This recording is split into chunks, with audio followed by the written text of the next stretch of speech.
I saw it in the what they called the Film Museum of The Hague. They had a film club, and they were showing kind of interesting movies, a lot of foreign movies, and that's where they showed Rashomon, and that was the first time I saw it. Which was not so much. I mean, I think it got a prize in the Venice Film Festival, and I think I saw it within 2 years after that. And at that time, I was a student mathematics, so it impressed me in a more normal way, not as let's say as a director. 私はまあスクリプターでまだ成り立てのほやほやだった。でまあ黒沢さんはよその会社の人ですから、東宝から大映に来るってことは本当はなかったんですが、で東宝がストライキで仕事ができなかったために大映にいらして。The producer, Mr. Nagata, is very famous for saying, "Sapparu wa kannai." I have no idea what this picture is about.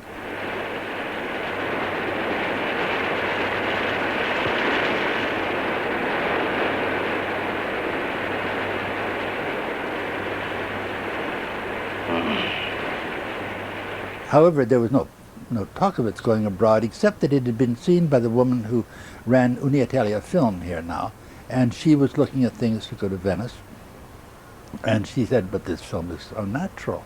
Nobody believed her, but they said, "Okay." And of course, it won the prize, and it was the film which introduced Japanese cinema to the world at large. No, it was not only the discovery of a different body language, these fascinating costumes I had never seen before. What did I know when I was 15 about Japan? Just what I learned through the American war movies, the baddies. The beauty of these four stories in Rashomon, especially the wonderful camera moves that you have in the second part when the woman tells her story and she sits there in front of it, and the camera is dwelling slowly around her and goes back around her and goes to, and then the man is continuously, her husband is cut like a shot, like steady shot, and she's always moving like this and like that, and later with the knife. I mean, it's so magnificent. It's so, some of the camera moves are so precise and so psychological. You know, they emphasize the character of the woman in such a magnificent way, slowly building up to the point that she might have killed him, which we don't know, of course. I mean, it's superb filmmaking, and there's nearly no example in the whole film industry where you can point out something so splendid. When he made his speech of acceptance, Kurosawa said that he was very pleased, of course, the honor and all, but that he wished it had been a film about contemporary Japanese life. There he's showing his civic side, where he indeed was very concerned about contemporary Japanese life, as he would show in later films such as Ikiru and so forth that he then made. Ikiru is the story of a bureaucrat called Watanabe, played by Takashi Shimura, later the leader of the Seven Samurai. When Watanabe discovers he has cancer, he sets out to perform one worthwhile act before he dies. He knew how human animals can be low, how many flaws he has, or shortcomings. He accepted it's this human animal as it is, without idealizing him. That's why he is a classic, because it's always multi-dimensional and acceptance of evil, because evil is created by nature as well.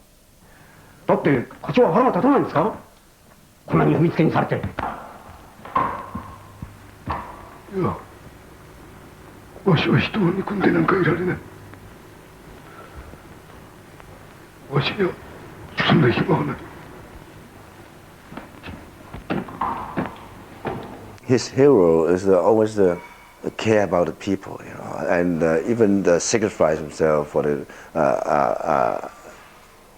others, you know. So that make his always character, and Kurosawa himself look so much noble, you know, and respectful, you know. So.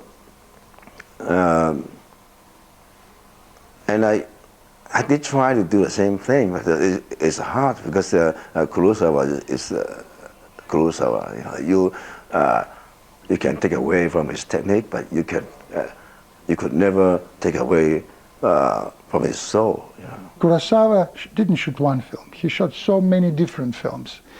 He could shoot samurai drama, he could shoot commercial movie, could adapt Gorky or Dostoevsky. He was multifaceted and fearless.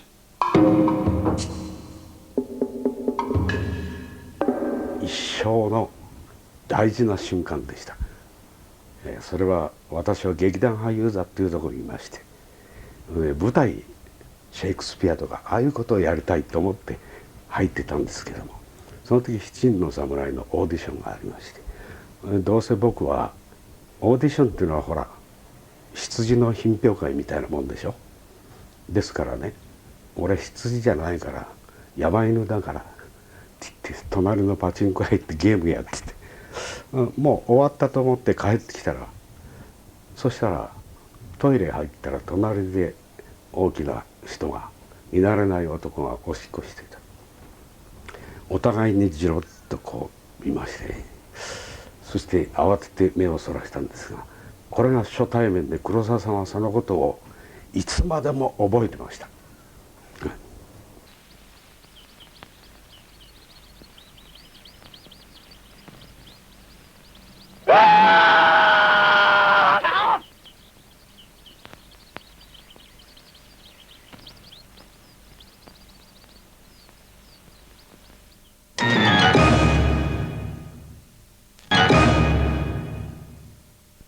で朝黒沢さんの前に整列したわけですね。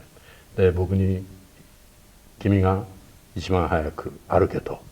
それは物語知ってる方はご存知だろうと思いますけど、百姓さんがお百姓さんが村を自衛するために浪人を探してるわけですね。でこうスッと浪人が歩いてて、あれはどうだろう、あいつは強そうかどうか。で大体朝9時に始まりまして、で僕は歩き出したんですね。そしたら「なんだその歩き方は」と「武士の浪人の歩き方じゃない」と。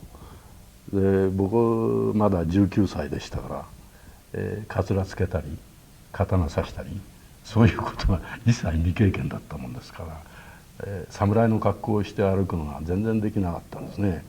それで9時開始で結局当時の300人ぐらいの群衆、それから主役の7人を待たせてですね、OK が出たのは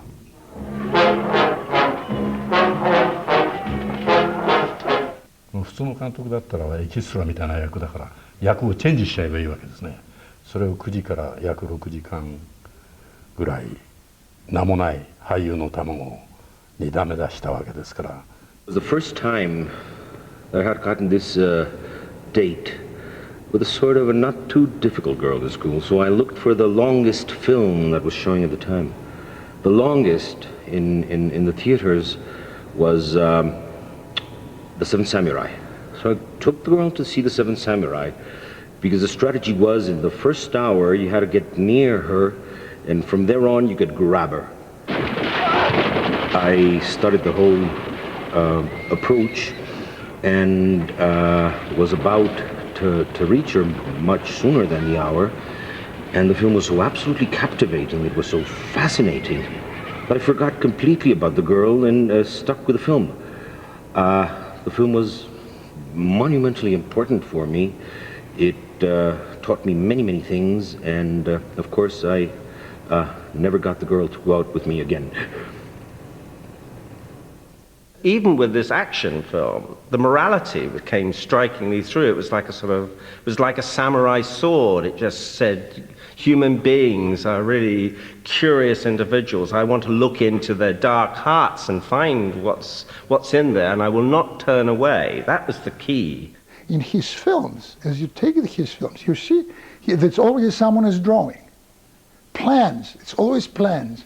I mean, it's Seven Samurais, these are we, and here the bandits, and here is the entrance, and there is another, all planned. And it's, I mean, there are many films that Kurosawa designs the plan for the audience and show it to him on paper or on sand. So he was very obsessed by being understood.